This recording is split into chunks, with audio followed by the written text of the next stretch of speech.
Aktivis 98 sepakat untuk mendirikan Yayasan 98 Peduli. Lembaga kemanusiaan ini akan menyatukan seluruh aktivis 98 dari berbagai profesi hingga partai politik berbeda untuk bersama-sama mewujudkan cita-cita reformasi yang belum sesuai. Peringatan 25 tahun Reformasi 98 digelar para aktivis 98. Lemahnya penegakan hukum, ketimpangan ekonomi, dan masih terjadinya KKN menjadi catatan penting dalam pertemuan aktivis 98 bertajuk Menggugat Reformasi.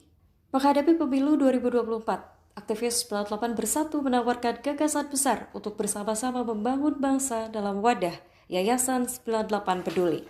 Lembaga kemanusiaan ini akan berusaha mewujudkan cita-cita reformasi yang belum sesuai dengan harapan dengan mempersatukan seluruh aktivis 98. Yang satu untuk generasi muda. Jadi saya mulai dari kutipan dulu. Masa lalu adalah catatan, masa kini adalah pekerjaan, dan masa depan adalah harapan. Kenapa saya menggugat reformasi? Karena buat saya pribadi, cita-cita demokrasi multipartai kerakyatan yang dulu diperjuangkan saya sebagai kader Partai Rakyat Demokratik, demokrasinya sudah ada, ruang kebebasannya terbuka. Sudah tidak ada lagi otoritarianisme, fasisme, dan lain sebagainya. Multipartainya ada, bahkan pernah sampai 48 partai ke pemilu. Tapi watak kerakyatannya yang sampai sekarang saya masih menggugat. Karena banyak partai ternyata lemah dalam hal kaderisasi, banyak partai ternyata lemah dalam hal ideologisasi, banyak partai ternyata tidak konsisten dalam memperjuangkan hak rakyat. Yang kedua, saya menggugat masalah nasionalisme kita. Yang lunturnya nasionalisme kita ini adalah hal penting ya, adalah hal penting karena ini merupakan masa depan sebuah bangsa ke dalam sebuah pertarungan global yang sedang berlangsung dan akan terus berlangsung ke depan. Ini yang semakin harga diri kita semakin rendah, para pemimpin semakin minim suri tauladan. Pemimpin ini tidak hanya terbatas kepada sosok seorang presiden, tapi juga sebagai golongan elit. 98 maupun aktivis-aktivis gerakan pro demokrasi yang lainnya.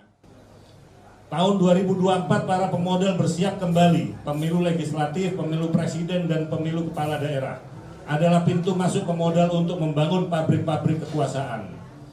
Sistem pemilu yang liberal ini menjadikan pemilik modal pemain tunggal perebutan kekuasaan. Para kapitalis sejatinya tidak punya kemampuan, ide, dan gagasan dalam membangun dan mengurus negara. Para pemodal menempatkan rakyat sebagai sapi perahan, menjadikan rakyat sebagai buruh dan negara sebagai pabriknya. Aktivis 98 perlu merapatkan diri untuk menghentikan rencana jahat mereka. Karena kondisi tersebut, pada tanggal 1 April 2023, pada bulan puasa kemarin, 340 aktivis 98 dari 16 provinsi di Indonesia telah bertemu. Berdebat, bertukar pikiran, mengadu ide dan gagasan untuk menata ulang cita-cita reformasi.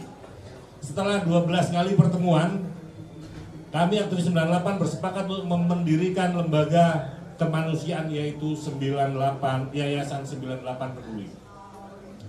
Yayasan ini merupakan upaya mempersatukan seluruh aktivis 98 yang telah berada di ruang-ruang berbeda.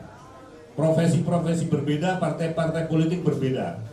Aktivis 98 akan meluncurkan Yayasan 98 Peduli sebagai sebuah lembaga kemanusiaan pada tanggal 21 Mei 2023 yang akan dihadiri 1.200 aktivis dari 25 provinsi serta berbagai profesi dan keahlian. Dari Jakarta, Fadi Ahdia, Diki Pratama, Garuda TV melaporkan. Berbahasa satu.